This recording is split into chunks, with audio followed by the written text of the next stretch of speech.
गुरु प्यारी साध संगत जी, आज फिर से एक सुंदर सी साखी आप सभी को सुनाने जा रही हूँ। गुरु प्यारी साध संगत जी, हमें कभी भी किसी का एहसान नहीं भूलना चाहिए। आज की दुनिया बहुत मतलबी हो गई है, सिर्फ अपने बारे में सोचती है। लेकिन अगर आज की दुनिया में भी कोई निस्वार्थ आपकी सेवा करता है, आपका साथ निभाता है, तो उस इंसान का एहसान कभी नहीं भूलना चाहिए। और जो इंसान मुश्किल वक्त में साथ निभाने वाले को भूल जाता है, उसे नर्क में भी जगह नहीं मिलती।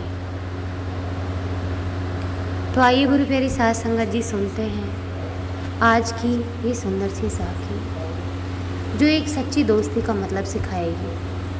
आज के ज़माने में तो दोस्ती शब्द का मतलब लोग भूल चुके हैं। सच्ची दोस्ती, सच्चे रिश्ते क्या होते हैं लोगों को मालूम ही नहीं है।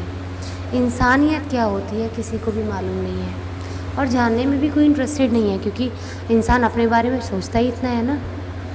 अपने बारे में सोचने से फुर्सत हो तब तो वो किसी और के बारे में सोचे।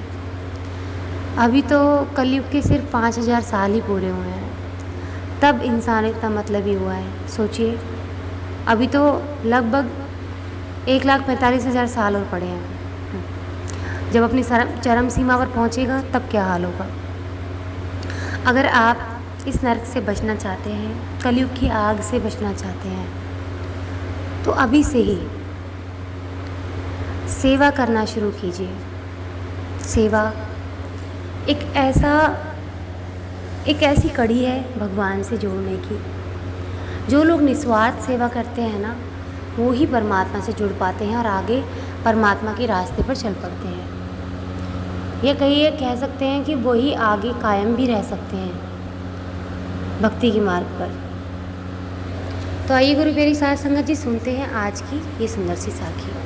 ये कहानी है दो दोस्तों की। दो दोस्त चित्रकला यानी कि पेंटिंग सीखने गुरु के द्वार पहुँचे। दोनों बहुत गरीब थे, 2 रोटियां भी उनके पास नहीं थी। उन्होंने तय किया कि उनमें से एक किसी कला का अभ्यास करे और दूसरा श्रम करके स्वयं का और उसका पेट भरे, फिर दूसरा कमाएगा और पहला सीखेगा। एक ने गुरु के चरणों में बैठकर पेंटिंग बनाना शुरू किया। कई साल आए और गए, कठिन साधना थी, समय का सवाल ही नहीं था। पूरा जोर लगाकर वो युवक मतलब बहुत ही साधारण था। धीरे धीरे उसकी ख्याति फैलने लगी, यानी कि बहुत मशहूर होने लगा अपनी कला की वजह से। कला की दुनिया में उसका जैसे भाग्य खुल सा गया हो। उस जवान का नाम था अल्ब्रेख्त डुरेर। लेकिन उसने भी कठिन साधना में उससे भी कठिन साधना में उसका दोस्त लगा था। वो गड्ढे खोद रहा था, गिट्टियाँ फोड़ रहा था, लकड़ियाँ काट रहा था और बोझ ढो रहा था। धीरे धीरे वो तो भूल ही गया कि वो भी चित्रकला सीखने आया था। और जब कला अभ्यास की उसकी बारी आई तो पाया गया कि उसके हाथ तो इतने कड़े, सख्त और विकृत हो गए कि उनसे पेंटिंग तो संभव ही नहीं थी। ये दुर्घटना देख पहला युवक रोने लगा, लेकिन दूसरा बहुत खुश था। उसने कहा, इससे क्या असर पड़ता है कि मेरे हाथ चित्र बनाते हैं या तुम्हारे हाथ भी क्या मेरे हाथ नहीं हैं। पहला जवान तो महान चित्रकार बन गया, लेकिन उसके दोस्त का नाम तो किसी को मालूम भी नहीं था, जिसने अपना खून पसीना एक कर उसे चित्रकार बनाया था। लेकिन उसकी अज्ञात सेवा क्या प्रेम का एक ज्वलंत प्रमाण नहीं है, जीता जागता प्रमाण नहीं है? क्या वो धन्य नहीं है जो अज्ञात में सेवा करते और सेवा के अवसरों की प्रतीक्षा करते हैं? जो जाने जाते हैं वो ही नहीं, जो कभी नहीं जाने जाते वो भी सृजन करते हैं। प्रेम के अनजाने हाथों से की गई सेवा से बड़ी ना तो कोई साधना है और ना कोई प्रार्थना है। अल्ब्रेख्त डुरेर ने अपने उस दोस्त के हाथों का प्रार्थना करते हुए एक फ़ोटो बनाया। निश्चय ही वैसे सुंदर हाथ खोजना क्या आसान है।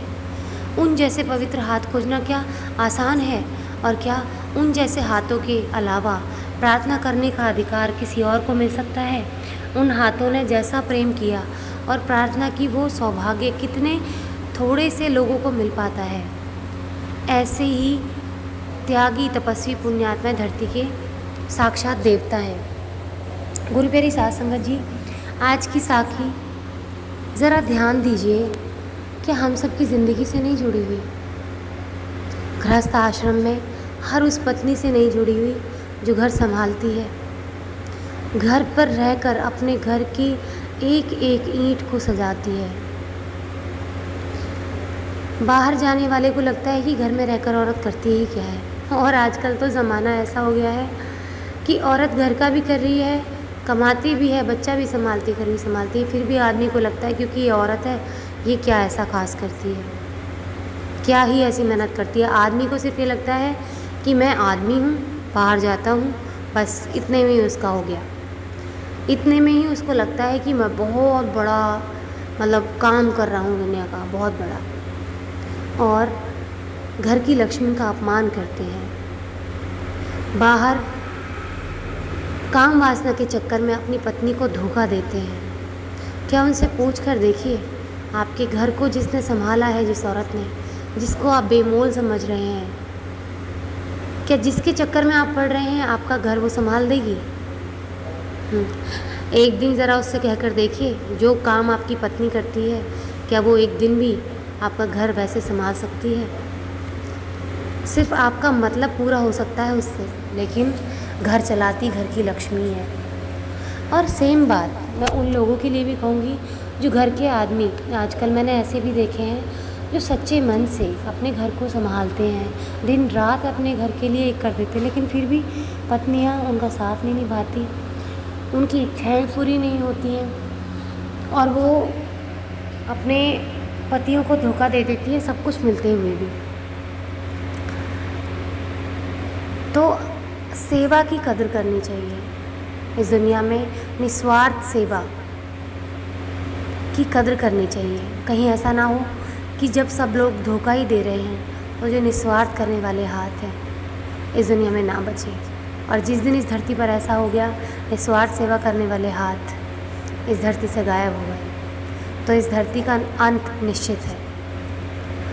तो निस्वार्थ सेवा करते रहें और उन हाथों की भी सेवा करें जो आपकी निस्वार्थ सेवा कर रहे हैं। उसमें अपना अपमान मत समझिए, अपनी ये मत समझिए कि हमारी नाक नीची हो जाएगी उसकी सेवा करने में, उसका ख्याल रखने में, उसकी हर बात सुनने में, उसकी हर बात को ऊंचा मानने में, क्योंकि वो एक है जो अपनी पूरी दुनिया छोड़कर आपके पास आती है और आपको अपनी पूरी दुनिया मानती है। आप सोच के देखिए, आपके बच्चे के साथ कोई बुरा करे तो क्या आप सह पाएंगे?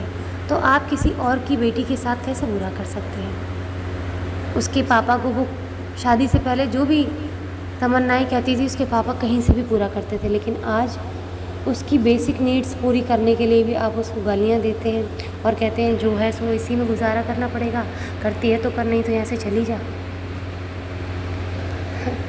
अपनी ताकत का गलत इस्तेमाल ना करें, इससे पहले कि बहुत देर हो जाए।